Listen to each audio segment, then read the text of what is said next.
અમદાવાદમાં સ્થાનિક સ્વરાજની ચૂંટણી પ્રચારનો છેલ્લો દિવસ. પૂર્વ વિસ્તારમાં સાંસદ મનોજ તિવારી મેદાનમાં ઉતર્યા. અમરાઈવાડી વોર્ડમાં ભાજપની જંગી ચૂંટણી રેલી. ભાજપ ફક્ત વાયદા નહીં, સેવા કરીને બતાવે છે. બંગાળમાં પણ ટીએમસી જાય છે અને ભાજપ આવે છે.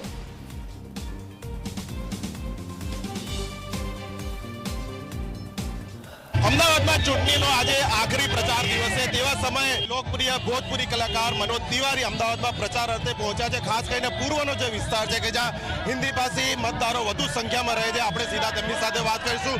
मनोज जी, जिस तरह से आज प्रचार का आखिरी दिन है, आज खास तौर पर आप अपने लोगों के बीच में पहुंचे क्योंकि ये इलाका जो बिन गुजराती लोग हैं उससे जाना जाता है.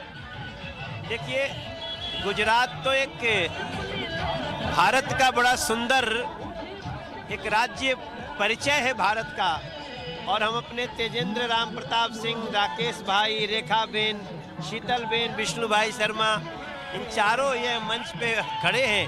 और हमारा रितु भाई एमएलए भी खड़ा है, हमारा आर्टिस्ट भी है बहुत बड़ा. हम लोग एक ही प्रार्थना करने आए हैं कि बीजेपी का मतलब सेवा है, बीजेपी का अर्थ ही सेवा है. सेवक हमको बनाए रखना. खोखले प्रचार हम करते नहीं, वो कांग्रेस की तरह, आम आदमी पार्टी की तरह खोखले प्रचार हम करते नहीं. चरणों में हमको बसाए रखना. अहमदाबाद में आखिरी दिनों में आम आदमी पार्टी ये कह रही है कि अगर हम सत्ता में आएंगे तो जो रोड पर जो मुस्लिम लोग हैं वो नमाज पढ़ेंगे और हम बुलडोजर एक्शन भी बंद करवा देंगे. इसने दिल्ली को बर्बाद कर दिया. दिल्ली देश की राजधानी बर्बाद करने के बाद यहाँ आए हैं.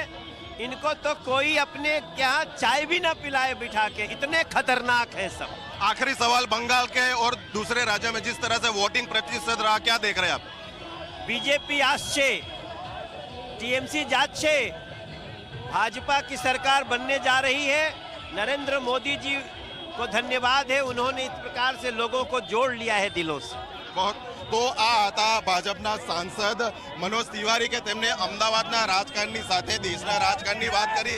અમદાવાદમાં ભાજપ ફક્ત વાયદા નહીં પરંતુ સેવા કરવા માટે આવે છે અને સાથે બંગાળમાં જે પ્રમાણે મતદાન થયું છે તેને જોતા ટીએમસી જાય છે અને ભાજપ આવે છે તેવી વાત તેમણે કરી છે.